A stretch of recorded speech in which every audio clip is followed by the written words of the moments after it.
My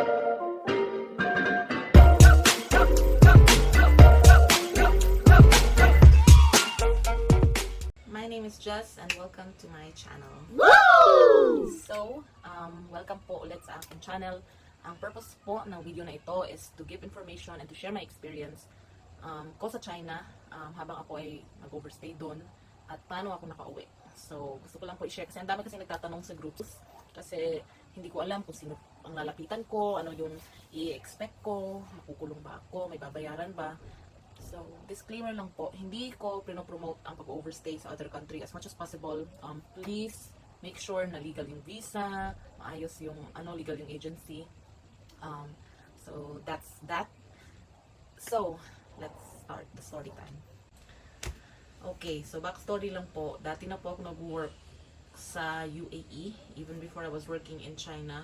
I work as a private caregiver and I was in the medical field. I work in the home care facility. And then eventually I had a chance to work with a government person in UAE as well. That's why I discovered China. So, in UAE, yung entry ko is tourist. A friend, a cousin of a high school batchmate helped me to find a job as a caregiver in UAE. So, yun yung entry ko, tourist. Kasi sabi niya mas mabilis. I think when she offered me this job, I sent her my requirements and then after a week, may visa na ako, tourist visa to Dubai. And then in UAE, my employer was able to process my visa like a day or 2 days after like when I came. So sobrang bilis ng process ng visa ko doon sa UAE. And then I found another job in a home care facility. Na-cancel yung visa ko dun sa first employer and tapos na-process naman ulit. So, mabilis lang yung visa. I know a lot, if there's any OFWs watching right now in UAE, you know that it's easy to process visa in UAE. But in China, it's different. So, my very last job in UAE, I was very blessed kasi government person yun and she was traveling. She had an official visit in China. So, I was with her and then I-discover ko, wow, ang ganda pala sa China tapos malapit lang sa Pilipinas. So, nung umuwi na ako ng Pilipinas after ng job na yun, tapos naghanap na naman ako ng opportunity to work outside the country. So, I found an opportunity to work in China. Sabi ko, mas madaling apply sa China kasi may na ako, visa na ako dati. So, yun yung iniisip ko, tourist visa yung entry ko din. Tapos, I'll figure out how I can make it into a work visa when I get there. So, fast forward, what end up happening is, may tumulong sa akin, since din tong video na ito is for those of, the topic is about overstay, isi-skip ko na lang yung ibang details kung ano pa yung nangyari nung nakapasok ako kasi nag-under the table pa kami noon kasi na-offload ako. So there were a lot of things happened before I came in China, but I was very persistent kaya nakalusot pa rin. Hello sa mga immigration na ewan ko ba, na nagpabayad, nakalusot ako at maraming Pilipino. I realized hindi pala ganun kadali yung visa. Even yung employer, they were okay na wala akong visa while working with them. Yun na. I tried to figure out, nung malapit ako mag 1 year sa China, I really tried to search how can I convert my visa into a work visa. Pero ang kasi basic requirement is dapat may bachelor's degree. Nung time na yun, hindi ko pa natapos yung bachelor's degree ko. Kakatapos ko lang actually this year, by the grace of God. Yun ang isa sa katas ng aking pag-China is my education. So, another thing also is because my employer back then, she really pushed me to finish talaga yung bachelor's degree because she wanted to help me with my visa. But something happened again, and then I have to move out to a different employer. I found another job. That job, my very last job in China was taking care of a patient. They were an American family. We had a very good relationship, but what happened is when pag-uwi ko, 3 weeks when I left their family kasi I have to process yung pag-uwi ko.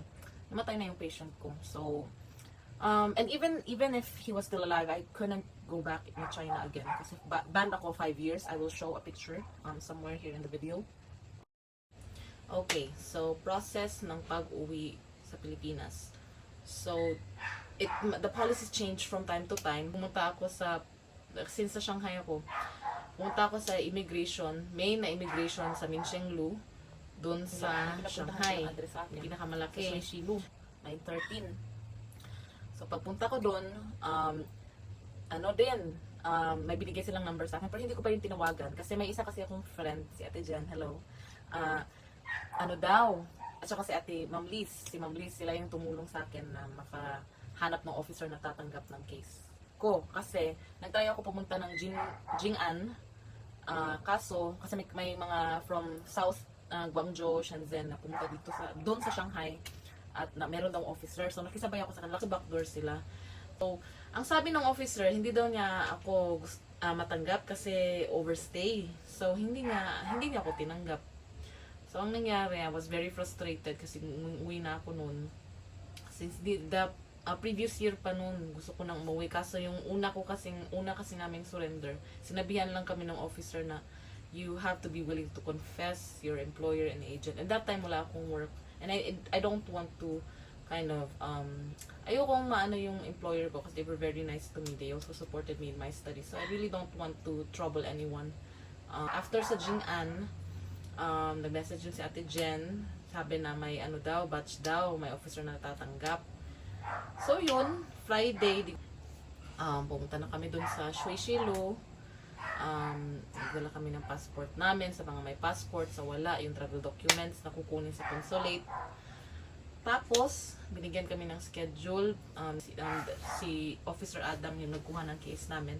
So, nung week na nag-schedule na ng detention namin, kasi before the detention, magbe-medical pa to make sure that we don't have any heart problem or anything that will, na ikakamatay namin sa loob ng detention, or any disease na kakahawa.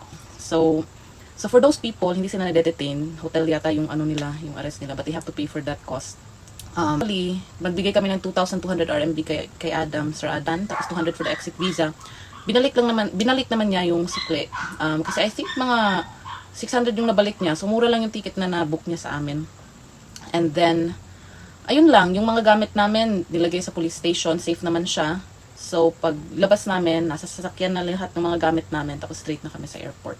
Yung ibang officer sa ibang district, ang ginawa nila is, very short lang yung detention nila, 10 days sa backdoor, 14 days or 15 days. 5 days or 5 to 7 days while waiting for their exit visa, nasa labas na sila ng detention, nakakapasyal. So, yung mga gamit nila, nasa boarding house sila nagsistay habang nag-aantay, and then punta na sa airport. So, iba, kay Adam talaga is matagal. Sa ibang district, yung Pusong Jiang, may isa pang nahuli sa Malu, 25 days lang yata, nauna pa siyang nalabas, nahuli siya, kami nag-surrender, nauna pa siyang nalabas sa amin. Pero yun lang, I think the very first thing to do is to go to the local PSB in your area, tell them about your case, and hopefully they can find like an officer that can help you with your case na overstay or whatever it is. And then, hopefully, makauwi na sa Pilipinas. I think the policies change every year. So, may time of the year na maliit lang yung penalty or walang penalty. Book lang daw ng flight ticket. Kasi dati, I remember meron kaming, kasi may friend ako na tumutulong sa mga surrender. May mga kilala siyang officer doon sa Shanghai. Pinagbayad lang sila ng 2,000 RMB penalty tapos book flight ticket. Antay na lang sila sa ticket nila. Hindi na sila detention. So, mga around June, July, something yun, June, July. Pero pagdating ng September, kasi August kaming nag-surrender, August 31. Nakalabas kami, October 5. So, yun yung naabutan ko. I'm not sure with other people. It was a good experience for me. At first, sa transitional period, it was hard. Comment down below if you wanna know what's happening inside the detention in Shanghai. And I will make another video about it. Even though 35 days yung whole detention period namin, 10 kami, may group they said na nadala na yata yan si Officer Adam kasi dati daw, yung mga Pinoy, 14 days lang sa kanya. Tapos, pinoprocess yung exit visa sa labas. So, nakakapagpasyal-pasyal pa sa Shanghai. Hindi natutuloy. So, it's a waste of time. Kaya ang ginawa niya is 30 days na yung detention kapag siya yung hahawak ng kaso. Tapos, diretso na sa airport. Wala nang antay-antay sa labas. Galing detention, airport agad. Uwi ng Pilipinas. So, that's what he did. That's all for this video. I hope it was helpful. If you have any more other questions, feel free to drop down in the comment section and I'll try my best to help and answer any questions. Thank you for watching. Bye-bye.